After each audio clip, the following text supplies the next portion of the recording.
Galates chapitre 5 et verset 16. Je dis donc, marchez selon l'esprit et n'accomplissez point les désirs de la chair. Puisse le Seigneur éclairer nos esprits pour entendre la parole qui vient de Dieu. C'est ma prière.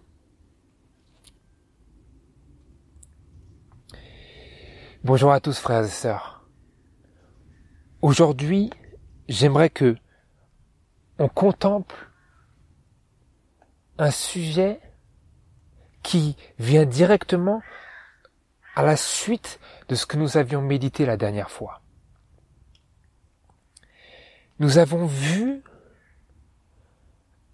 la substitution, le principe de substitution dans l'activité de l'amour de Dieu pour nous. Et on a trouvé un remède à une condition de notre âme qui était bien représentée par ces symptômes d'un auditeur oublieux de la parole de Dieu et d'une conscience culpabilisée et découragée. Et on a vu que dans la connaissance de Christ comme porteur de notre péché, il y avait là ce qui nous rendrait capables de vivre une vie de sainteté. Et donc, comme une conséquence et une suite logique de cette méditation que nous avions eue la semaine dernière, aujourd'hui, nous voulons examiner à la lumière de la parole de Dieu ce que cela veut dire de marcher selon l'esprit, de vivre une vie de sainteté. C'est ce qu'on veut voir. Et tout de suite, pour bien introduire notre méditation, j'aimerais que l'on se tourne vers une déclaration de l'esprit de prophétie qui nous vient ici de Conseil à l'Église à la page 175, paragraphes 3 et 4.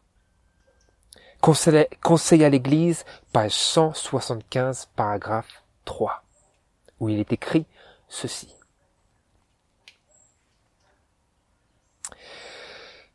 Quand les hommes qui ont formé de mauvaises habitudes et pratiques se soumettent au pouvoir de la vérité divine, la pratique de cette vérité dans le cœur réveille les facultés morales qui apparemment étaient paralysées. L'intelligence de celui qui reçoit la vérité se fortifie et devient plus claire qu'au temps où il ne s'était pas encore attaché au rocher éternel. Même sa santé physique s'améliore parce qu'il réalise qu'il a la sécurité en Christ. Les hommes doivent apprendre que toutes les bénédictions de l'obéissance ne peuvent leur appartenir qu'à condition de recevoir la grâce de Christ. C'est sa grâce qui donne à l'homme le pouvoir d'obéir aux lois de Dieu. C'est elle qui lui permet de cesser d'être l'esclave du mal. C'est le seul pouvoir qui peut le former et le maintenir accroché au bon chemin. Qu'est-ce que c'est ? Qu'est-ce que nous avons lu ? les hommes doivent apprendre que toutes les bénédictions de l'obéissance ne peuvent leur appartenir qu'à condition de recevoir la grâce de Christ. Frères et sœurs, je vais ici susciter notre attention intelligente et fervente parce qu'on a besoin de recevoir ces paroles de l'esprit de prophétie et aussi de la parole de Dieu que nous allons étudier avec intelligence, avec discernement, avec un esprit attentif. Parce qu'autrement, nous n'allons pas comprendre. Et nous allons nous poser la question de d'où se trouve le lien entre toutes ces choses que nous examinons. C'est pour ça que nous avons besoin de recevoir, pour cette étude-là même, la grâce de Christ. Mais pas simplement cela. Ici, nous apprenons que toutes les bénédictions de l'obéissance ne peuvent nous appartenir qu'à condition de recevoir la grâce de Christ. C'est cette grâce, sa grâce, qui donne à l'homme le pouvoir d'obéir aux lois de Dieu. C'est tout le sujet maintenant de notre méditation, c'est qu'est-ce que cela veut dire de marcher selon l'Esprit? Que disait l'apôtre Paul? Marchez selon l'Esprit et n'accomplissez point les désirs de la chair. On veut explorer cela maintenant. Et dans notre exploration, on veut se tourner tout de suite vers le passage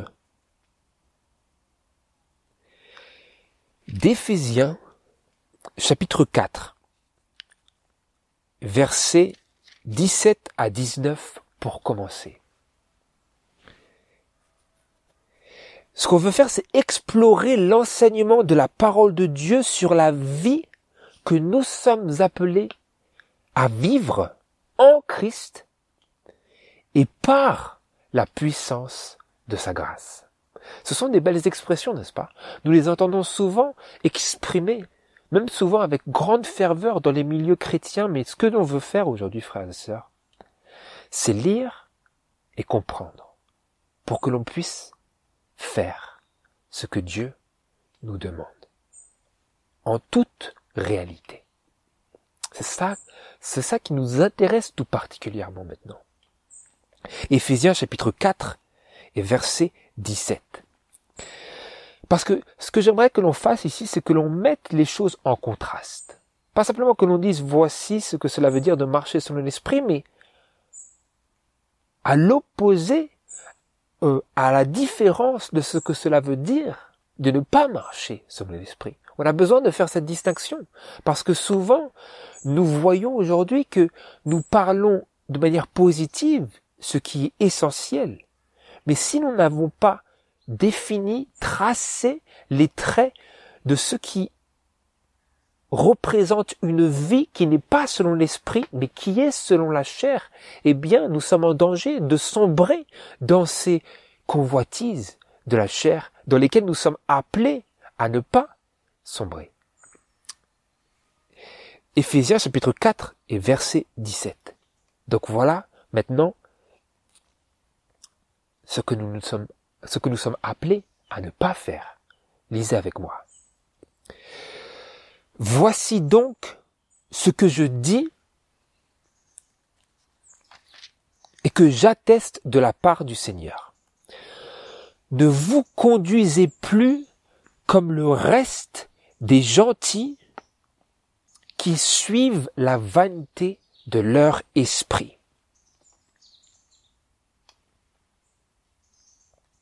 Ayant leur intelligence obscurcie, étant éloignés de la vie de Dieu à cause de l'ignorance qui est en eux, à cause de l'endurcissement de leur cœur, ayant perdu tout sentiment, ils se sont abandonnés à la dissolution pour commettre toutes sortes d'impuretés avec une ardeur insatiable.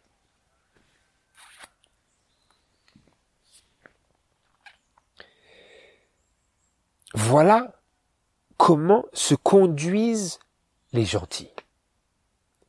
Et voilà comment nous sommes en danger de nous conduire si nous ne marchons pas comme Dieu désire que nous marchions, c'est-à-dire selon l'esprit. Mais avant que nous allions dans ce que cela veut dire de marcher selon l'esprit, notez avec moi les éléments de la conduite du païen, de celui qui n'aime pas Dieu et qui ne professe pas aimer Dieu. Qu'est-ce qui est écrit? Ils suivent la vanité de leur esprit, ayant leur intelligence obscurcie, étant éloignés de la vie de Dieu à cause de l'ignorance qui est en eux, à cause de l'endurcissement de leur cœur. Vous avez plein d'éléments ici qu'il faut que nous notions, dans lesquels on ne veut pas non plus trop s'attarder, mais il faut suffisamment que nous relevions ces aspects pour que on examine ce que moi je fais. Ils marchent dans la vanité de leur esprit, ils ont leur intelligence obscurcie. Pourquoi? Étant éloignés de la vie de Dieu à cause de l'ignorance qui est en eux, à cause de l'endurcissement de leur cœur. Il y a une suite ici, une progression qui fait que ce genre de personnes arrivent à une condition de leur âme où leur intelligence est obscurcie à cause de s'être endurcie dans leur cœur. Ça ne vient pas par magie. Et c'est pour nous que nous examinons cela ici. Ayant perdu tout sentiment, ils se sont abandonnés à la dissolution. Vous voyez, si vous perdez tout sens d'un espoir, tout sens d'une raison de vivre, qu'est-ce que vous faites? Vous vous abandonnez aux choses qui ne vous faisiez pas de sens auparavant, mais qui maintenant vous vous dites, il n'y a plus que ça, je m'abandonne à la dissolution. Vous comprenez? Parce qu'ils ont perdu tout sentiment.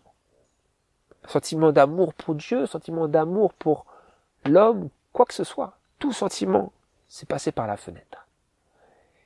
Et après, il y a cette conséquence d'une personne qui s'abandonne à la dissolution pour commettre toutes sortes d'impuretés. Mais ensuite, l'apôtre nous dit, mais vous, ce n'est pas ainsi que vous avez appris à connaître Christ.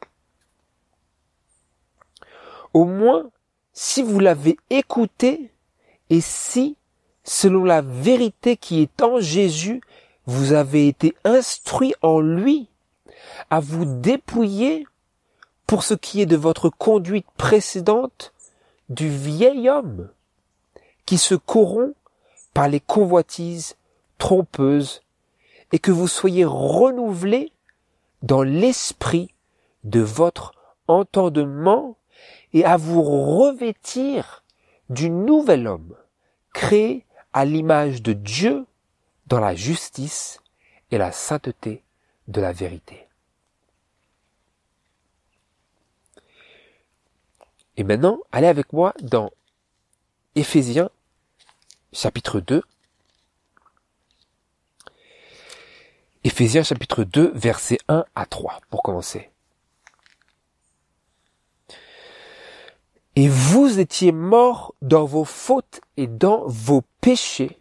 Donc nous aussi, nous étions là-dedans. Si nous en sommes arrivés à recevoir le Seigneur Jésus, à exercer la repentance envers Dieu et la foi en notre Seigneur Jésus-Christ, nous sommes venus de cela.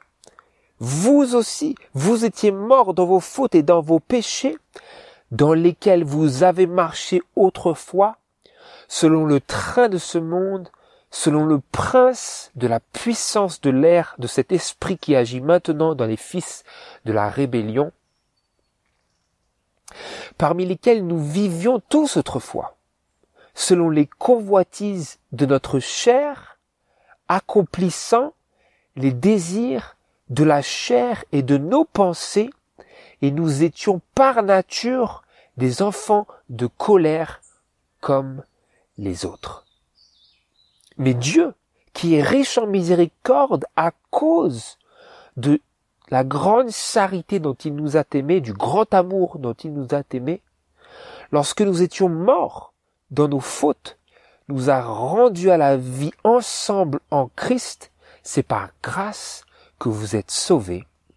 Et il nous a ressuscités ensemble et fait asseoir ensemble dans les lieux célestes en Jésus-Christ.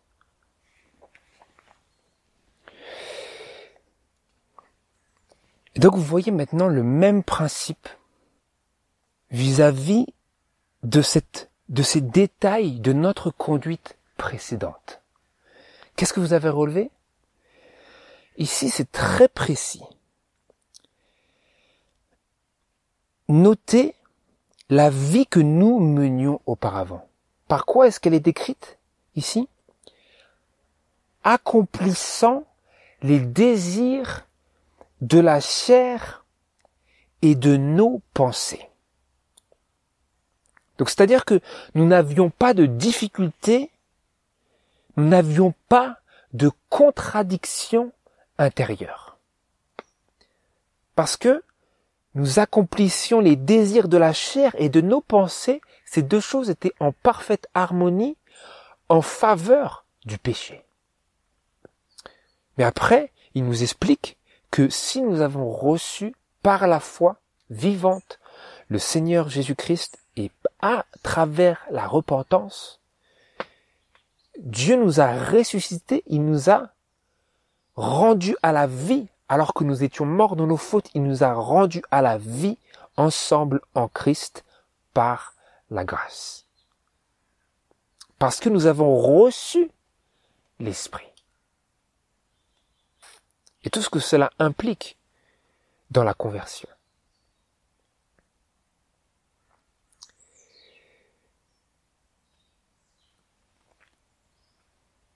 Mais maintenant, vous remarquerez, comme on l'a vu dans Éphésiens chapitre 4, nous revenons. Maintenant, nous sommes appelés à être renouvelés dans l'esprit de notre entendement. La chair, elle n'a pas changé, mais maintenant, par notre réception par la foi du Seigneur Jésus-Christ, Dieu implante en nous une inimitié contre la chair et ses œuvres. Pour nous permettre de faire exactement ce qui est écrit ici. Que nous soyons renouvelés dans l'esprit de notre entendement. Donc, on veut maintenant explorer. Et on va pour cela dans notre lecture biblique. Dans Galates, chapitre 5 et verset 17. Et verset 16 plutôt. Galates, chapitre 5 et verset 16. Nous avons notre lecture biblique où l'apôtre nous dit « Marchez selon l'esprit et n'accomplissez point les désirs de la chair. Car la chair a des désirs contraires à l'esprit et l'esprit en a de contraires à la chair. Et ces deux choses sont opposées l'une à l'autre de telle sorte que vous ne faites point les choses que vous voudriez. que si vous êtes conduits par l'Esprit, vous n'êtes point sous la loi. Donc, notre nature, la chair, a des désirs contraires à l'Esprit de Dieu. Et l'Esprit, en nous, que nous recevons par la foi et la soumission, a des désirs, ou plutôt a des motivations, des aspirations contraires à la chair. Et ces deux choses sont opposées l'une à l'autre de telle sorte que vous ne faites point les choses que vous voudriez. Autrement, il dit, ce qui est écrit aussi dans Romains chapitre 7, que nous réalisons cette loi dans nos membres qui nous fait faire des choses que nous ne voulons pas faire selon l'Esprit. Mais ici, nous sommes appelés à plus que cela. Nous sommes appelés à marcher selon l'Esprit pour ne point accomplir les désirs de la chair. Et c'est pour ça que je trouve la traduction Martin tout particulièrement intéressante. Elle est similaire à ce que nous trouvons dans la Bible King James, où nous lisons « Marchez selon l'Esprit et vous n'accomplirez point les convoitises de la chair. » Donc si je marche selon l'Esprit, frères et sœurs, la conséquence logique, c'est que je n'accomplirai point les désirs de la chair.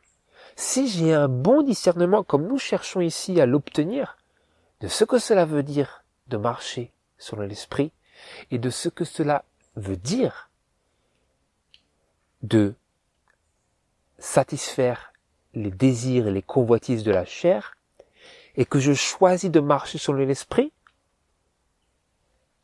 la conclusion est évidente. J'irai dans une direction et je n'irai pas dans l'autre.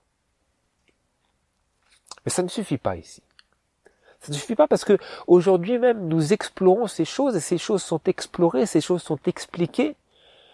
Mais pourtant, nous voyons des hommes qui, quand bien même ils annoncent une profession intense pour Jésus, marchent selon la chair. Mais ils disent qu'ils marchent selon l'Esprit.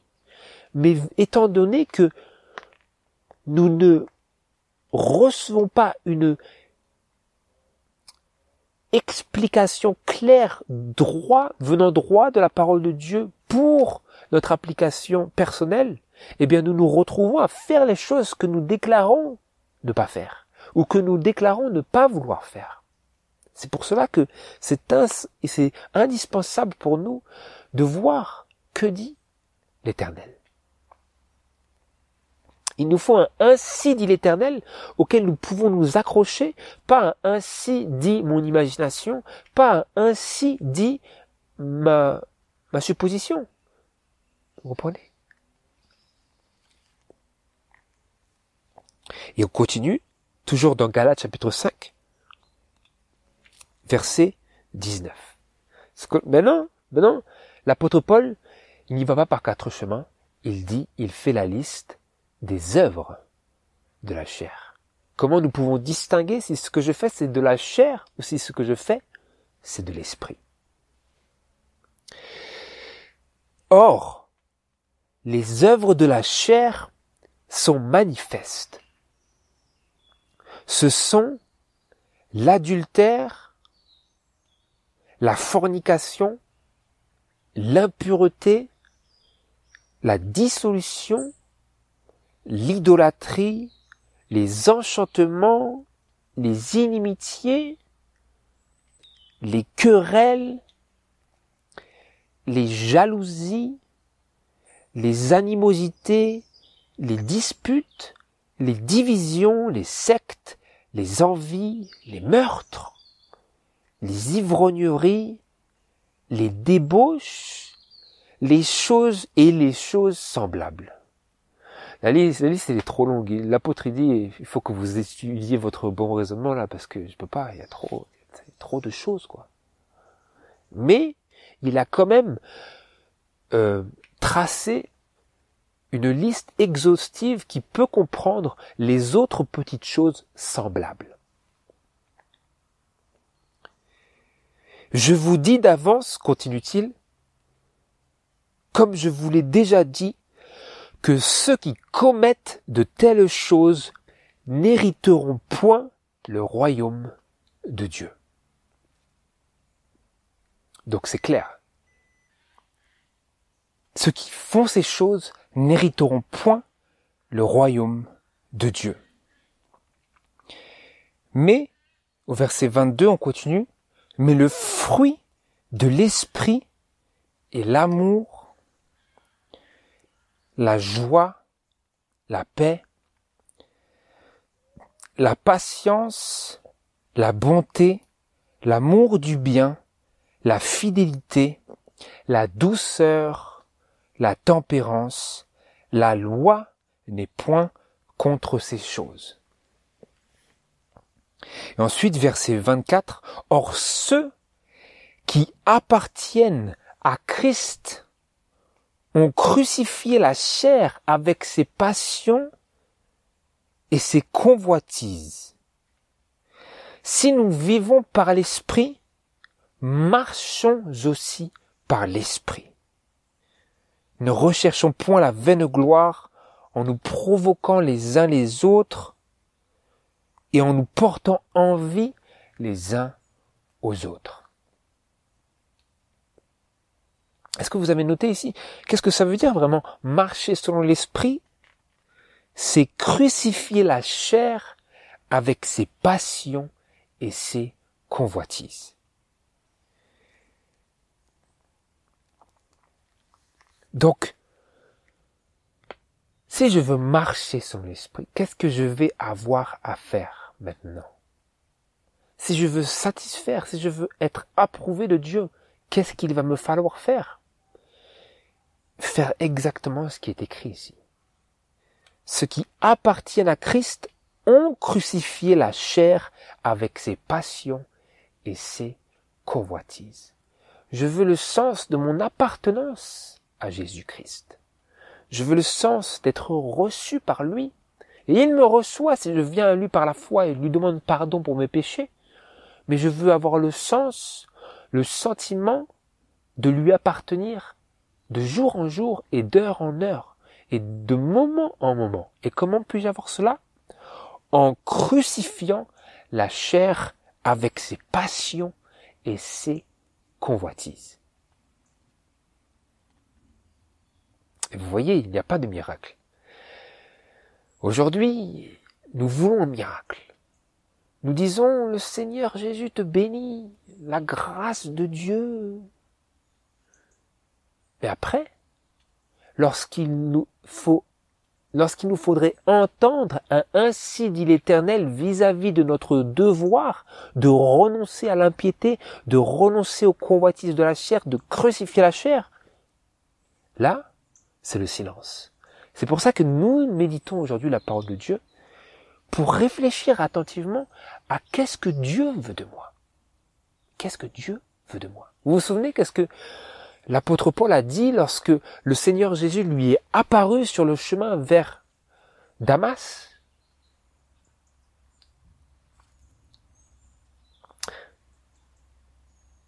Seigneur, que veux-tu que je fasse? Maintenant, je sais, c'est toi, Jésus, que je persécutais, et donc je me tourne vers toi, mais maintenant, que veux-tu que je fasse? Et ici, Dieu, lorsque nous tendons l'oreille et que nous demandons, Seigneur, donc tu me reçois, tu m'aimes, tu payes pour moi comme ça, tu es mon substitut, mon garant, qu'est-ce que tu veux que je fasse? Il dit, marche selon l'esprit. Et qu'est-ce qu'il dit de plus? Tu m'appartiens? Alors, tu as crucifié la chair avec ses passions et ses convoitises.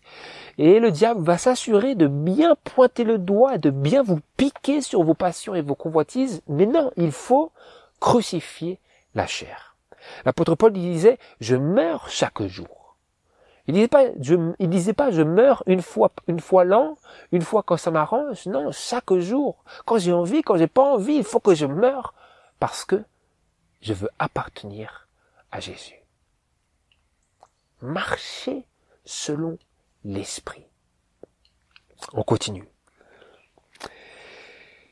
On lit cette déclaration, encore une fois, de Conseil à l'Église, à la page 109 et au paragraphe 1, où il est écrit ceci. Où l'esprit de prophétie vient vraiment placer des expressions finales sur le sens de ces mots tels la chair. Elle dit, les passions inférieures ont leur siège dans le corps et l'utilisent. Les mots chair, charnel ou convoitise charnelle concernent la nature inférieure et corrompue. La chair ne peut pas d'elle-même agir contre la volonté de Dieu. Donc, nous avons cette chair, mais la chair en elle-même, elle ne fera rien. Donc, écoutez ce qui suit après. La chair ne peut pas d'elle-même agir contre la volonté de Dieu. Nous sommes exhortés à crucifier la chair avec ses passions et ses convoitises. Comment y parviendrons-nous? Comment? Qu'est-ce que ça veut dire? En mortifiant notre corps? En nous flagellant? Est-ce que c'est comme cela que nous crucifierons la chair et avec ses passions et ses convoitises? En nous faisant du mal physiquement? Non, mais en neutralisant la tentation au péché. Les pensées corrompues doivent être expulsées. Toute pensée doit être amenée captive à l'obéissance de Jésus-Christ.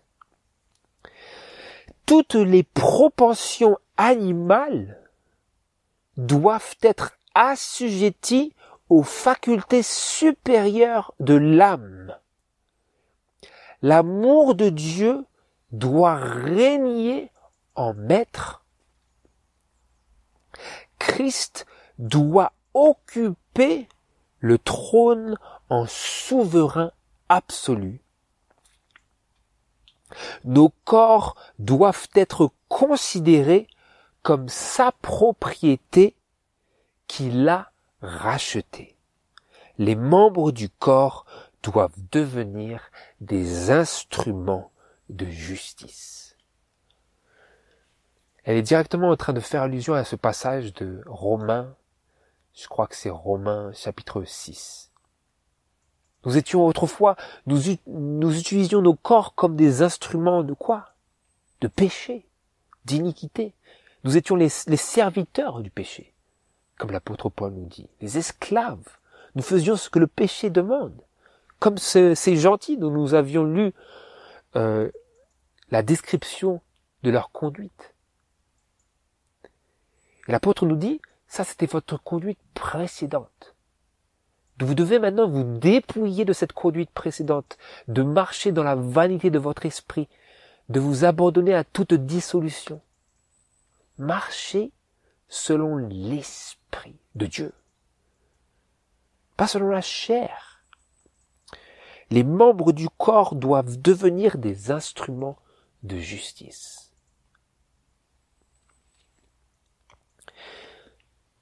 Vous voyez, frères et sœurs,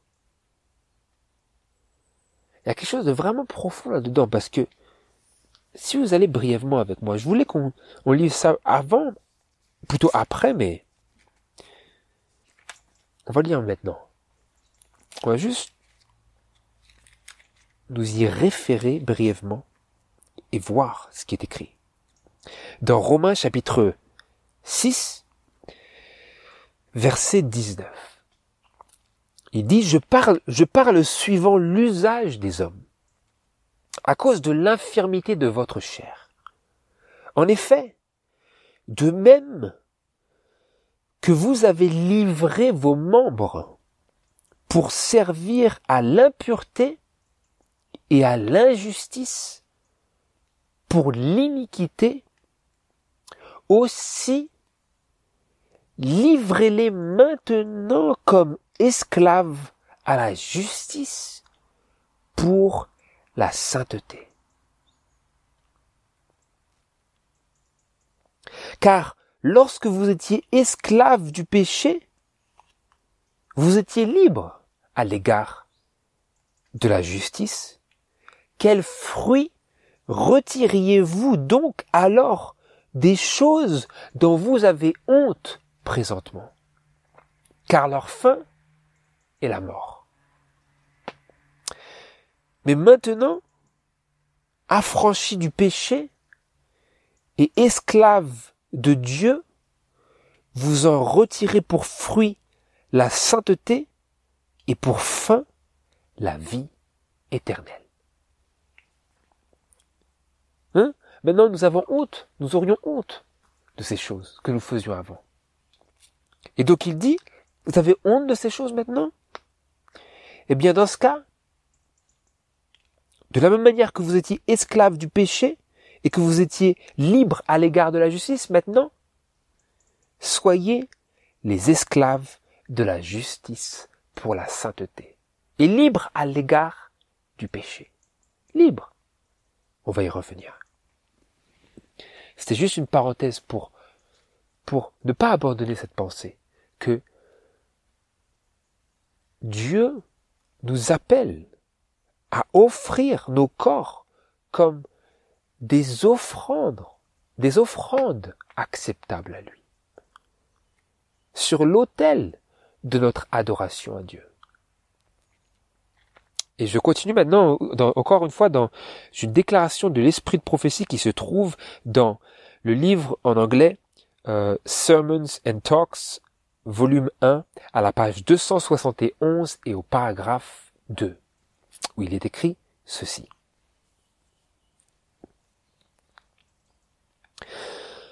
Nombreux sont ceux qui se trompent eux-mêmes parce que, tout en adhérant à la vérité, ils ne sont pas sanctifiés par la vérité.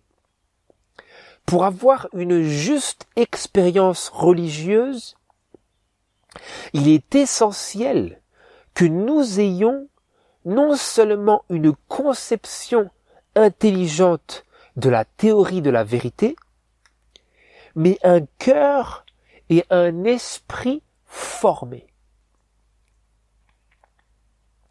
Et des habitudes en harmonie avec la volonté explicite de Dieu. La parole et les exigences de Dieu doivent être étudiées, car si nous mêlons à notre expérience des principes incorrects,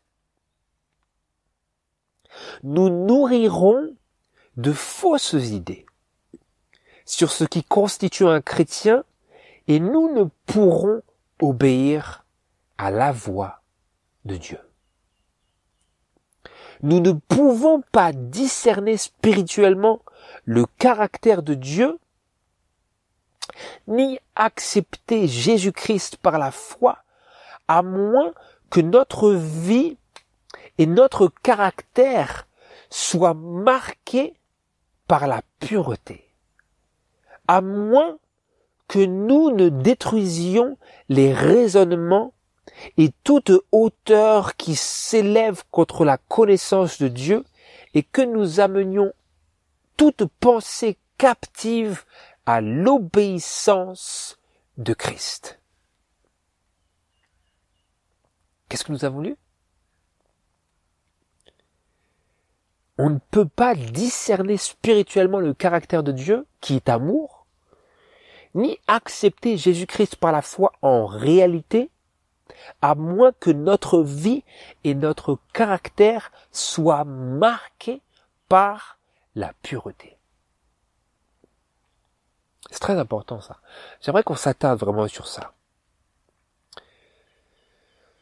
Si nous ne faisons pas l'effort, par la grâce de Dieu, rappelez-vous, il s'agit ici de marcher selon l'esprit. On ne parle pas ici de faire quelque chose de nos propres efforts, de manière indépendante de la puissance de Dieu, mais on parle ici de ce que nous sommes appelés à faire conjointement en participation avec l'effort de Dieu lui-même.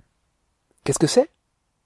On ne peut pas discerner spirituellement le caractère de Dieu, ni accepter Jésus-Christ par la foi, à moins que notre vie et notre caractère soient marqués par la pureté. À moins que nous ne détruisions les raisonnements et toute hauteur qui s'élève contre la connaissance de Dieu et que nous amenions toute pensée captive à l'obéissance de Christ.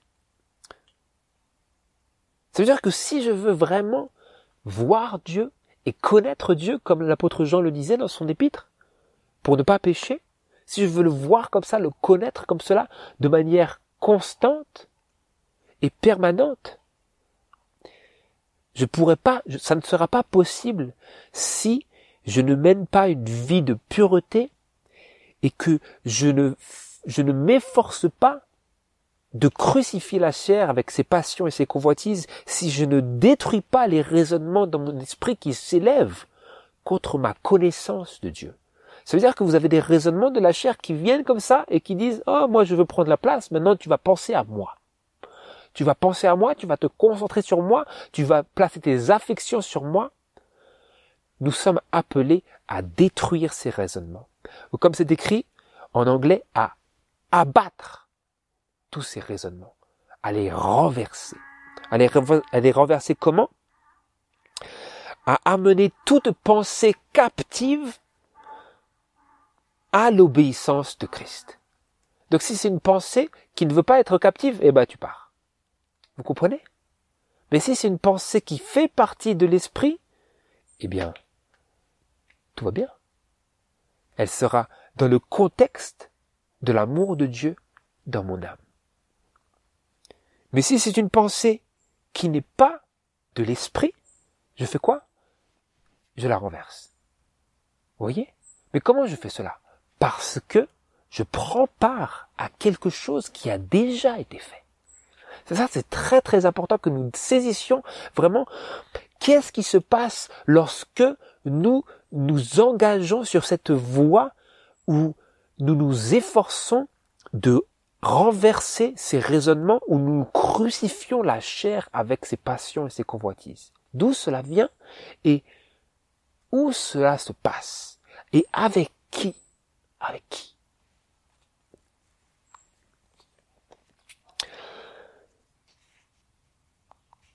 J'aimerais lire aussi cette citation dans les commentaires bibliques d'Ellen G. White à la page 1525.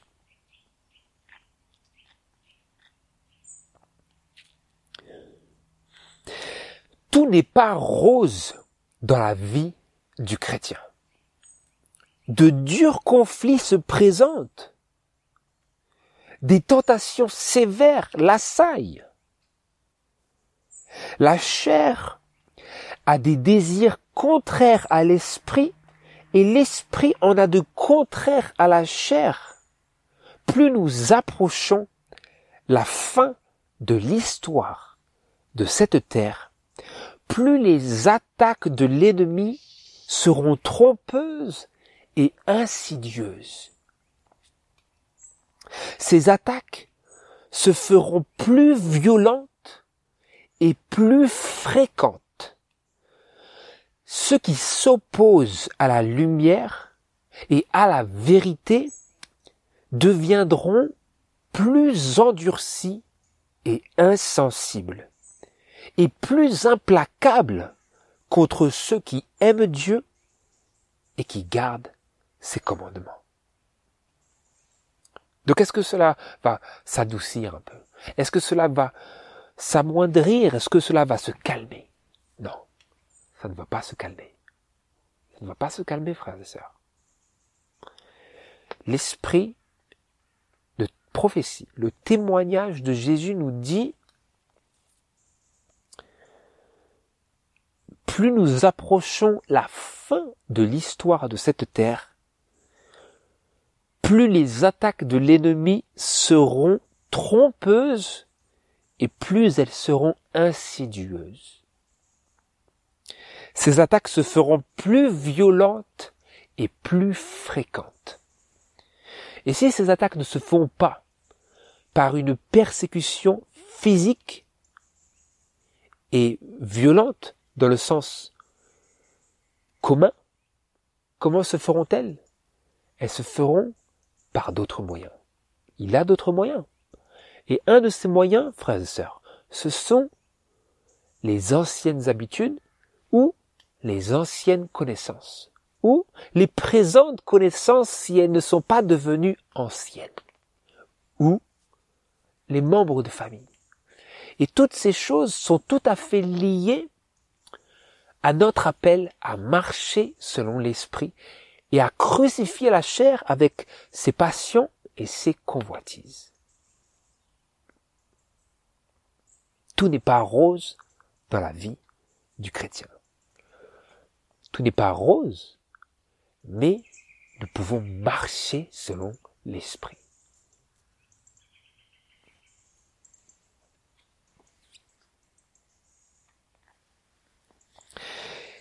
Et maintenant, nous nous tournons vers ce passage de Romains chapitre 6, versets 3 et 4 pour commencer. Et je trouve ça très intéressant parce que ici vous avez l'apôtre Paul qui parle à des chrétiens. Ce ne sont pas de nouveaux venus, ce pas de chrétiens nouveaux venus, tout à fait. Ils ont une certaine expérience, mais il leur parle de quelque chose qui est passé. Et regardez ce qu'il dit. Romains chapitre 6, verset 3.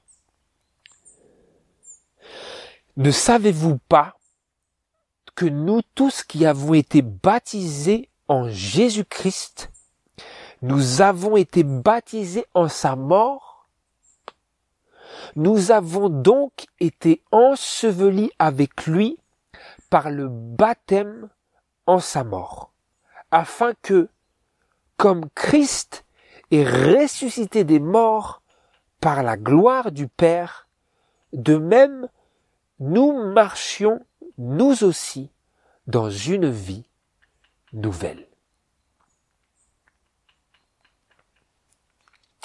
Donc, quelle est la comparaison qui nous est présentée vis-à-vis et en représentation de cette vie nouvelle que nous sommes appelés à mener lorsque l'apôtre disait que nous devions nous dépouiller de notre conduite précédente et d'être renouvelés dans l'esprit de notre entendement? Quelle est cette représentation qui nous est faite ici? Le baptême. Le baptême. Et le baptême, il nous présente ici le baptême à nos esprits intelligents. Il dit, de la même manière que Jésus a été enseveli dans la tombe et qu'il est mort et qu'il a été ressuscité par la gloire du Père, de même, nous devrions nous aussi marcher dans une vie nouvelle. Parce que nous avons professé, nous sommes engagés avec lui dans sa mort par le baptême. Et donc, cet engagement, maintenant, nous y retournons, nous l'avons peut-être oublié, nous y retournons par la foi et nous disons, je me suis engagé. Et il est mort comme cela et je suis mort avec lui dans le symbole. Mais le symbole est un symbole pour m'aider à faire exactement ce que Jésus a fait, c'est-à-dire mourir, crucifier la chair. Et verset 5, versets 5 à 7. Car si nous avons été fait une même plante avec lui, par la conformité à sa mort, nous le serons aussi à sa résurrection. Sachant que notre vieil homme a été crucifié avec lui, afin que le corps du péché soit détruit et que nous ne soyons plus asservis au péché. Car celui qui est mort est affranchi du péché.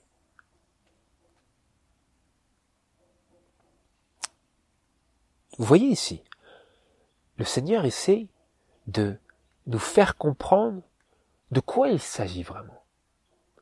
Qu'est-ce qui est contenu dans cette activité que nous lisons ici.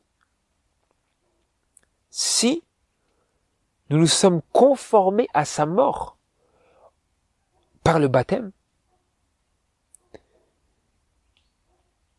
eh bien, dans lui, cette chose qu'il a faite, en s'offrant en sacrifice et en mourant, en étant enseveli, à travers cela, notre vieil homme a été crucifié avec lui, afin que le corps du péché soit détruit et que nous ne soyons plus asservis au péché. Car celui qui est mort est affranchi du péché. Donc il est mort pour, comme c'est écrit autre part, je crois que c'est dans Hébreux, il est mort pour détruire celui, allons-y brièvement là, j'ai pas envie de dire de bêtises.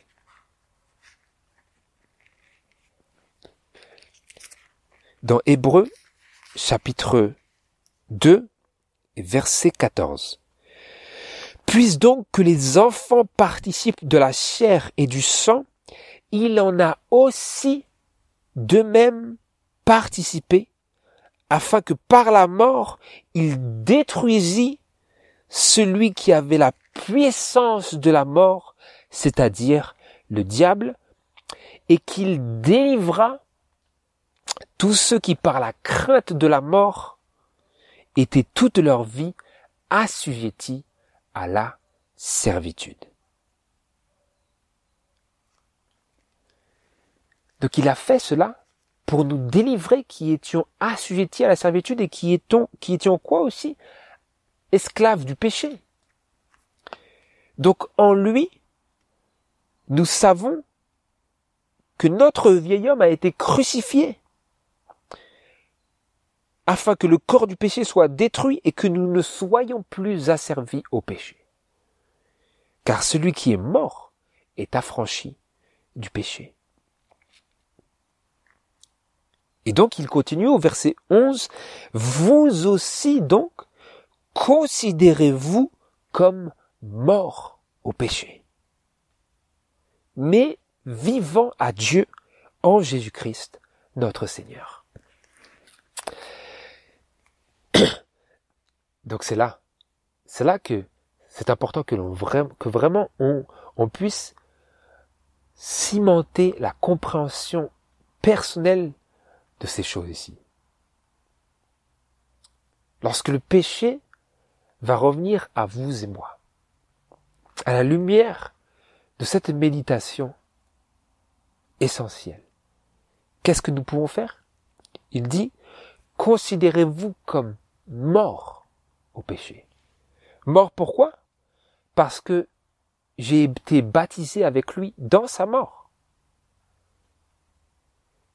Et que, à travers cette transaction, ce qu'il a fait pour moi est mis en application et mon vieil homme a été crucifié avec lui pour que le corps du péché soit détruit et que je ne sois plus asservi au péché. Parce que si je suis mort avec lui, qu'est-ce qui est écrit? Celui qui est mort est affranchi du péché.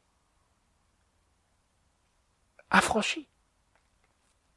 Donc si vraiment je me considère comme mort avec lui, pas mort tout seul, mort en lui, parce qu'il a pris mon péché en son corps, Il a pris ma nature avec lui et qu'il l'a amené dans la tombe. Eh bien, si je me considère comme mort au péché, je suis affranchi du péché.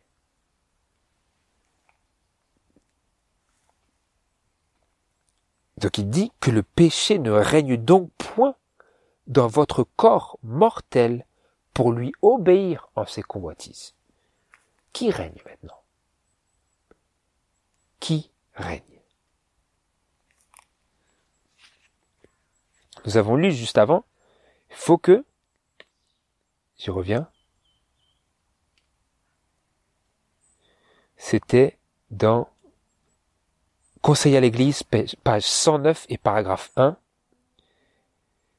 où nous lisions « L'amour de Dieu doit régner en maître, Christ doit occuper le trône en souverain absolu. » Que le péché ne règne donc point dans votre corps mortel. Qui règne maintenant? Qui règne dans la citadelle de mon âme? Où les facultés supérieures de l'âme résident. Qui règne là? Jésus-Christ. C'est là, c'est lui qui règne, non plus le péché. Pourquoi il règne là? Parce que je marche selon l'esprit. Et donc je renverse tous les raisonnements qui s'élèvent contre la connaissance de Dieu. C'est une connaissance intime et personnelle. Et ces raisonnements cherchent à renverser ma connaissance de Dieu, à l'amoindrir, à la miner. Mais non, si je marche selon l'esprit, je me considère comme mort au péché. Mais quoi? Mais vivant à Dieu, en Jésus-Christ, notre Seigneur.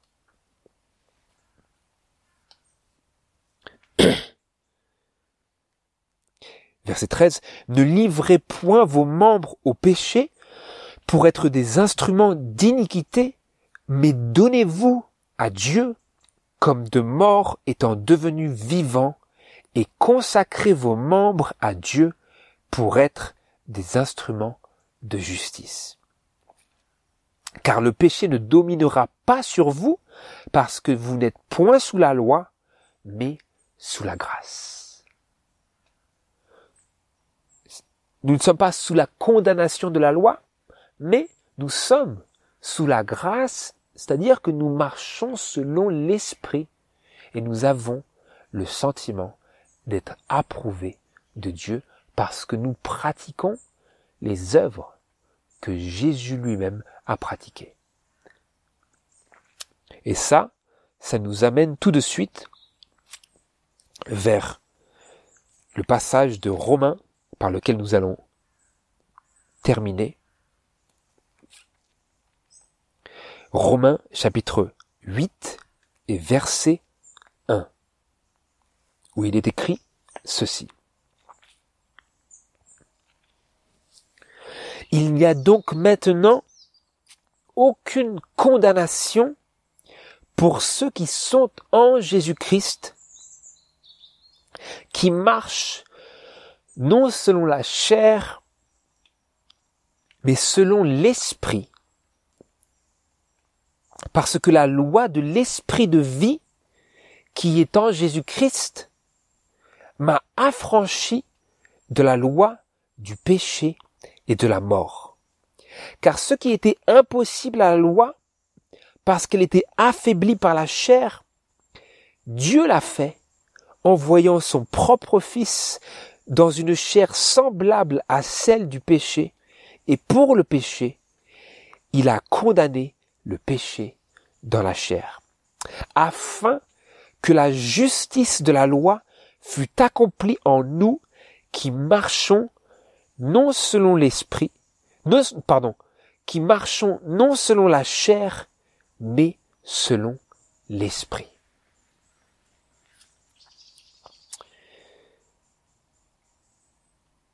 Donc, lorsque nous marchons selon l'esprit, en crucifiant la chair avec ses passions et ses convoitises, nous recevons en nous-mêmes, par cette participation active, les mérites et aussi les vertus de la vie pure et sainte du Seigneur Jésus qu'il a lui-même vécu dans notre chair de péché.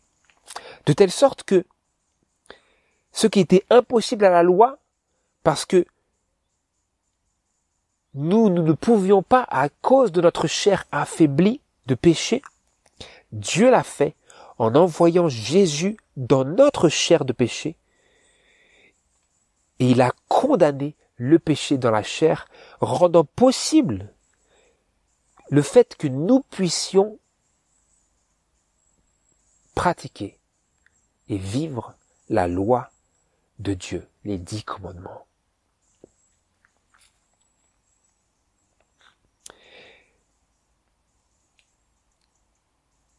Et verset 5, car ceux qui vivent selon la chair s'affectionnent aux choses de la chair. Mais ceux qui vivent selon l'esprit s'affectionnent aux choses de l'esprit. Car l'affection de la chair, c'est la mort. Mais l'affection de l'esprit, c'est la vie et la paix. C'est la vie et la paix que l'on trouve lorsque on fait l'expérience de cet affranchissement de la loi du péché et de la mort. Donc voilà, frères et sœurs, c'était une petite méditation pour examiner ce sujet important auquel il faut qu'on s'adonne avec une dévotion renouvelée. Et donc, maintenant, à la lumière de ça, nous pouvons réfléchir à ce que nous sommes tentés de faire, réfléchir aux choses que nous avions eu l'habitude de faire. Et maintenant, considérer que ce n'est pas ces choses-là que nous voulons faire. Parce que nous avons honte de ces choses, nous ne voulons pas faire ces choses dont nous avons honte, mais nous voulons avoir le sentiment d'appartenir à Christ. Et pour ce faire, pour avoir le sentiment d'adoption constant, pas simplement de la justification, mais dans une marche réelle et vibrante avec Dieu, nous allons crucifier la chair avec ses passions et ses convoitises, et nous en retirerons le fruit de l'esprit, la joie, la paix, la patience, la douceur et l'assurance. Parce que l'affection de l'esprit, si je marche selon l'esprit, et que je ne satisfais pas les désirs de la chair, eh bien, l'affection de l'esprit, ce sera la vie et la paix. Puissions-nous avoir vraiment cela dans notre expérience et marcher avec Jésus selon l'Esprit. C'est ma prière. Amen.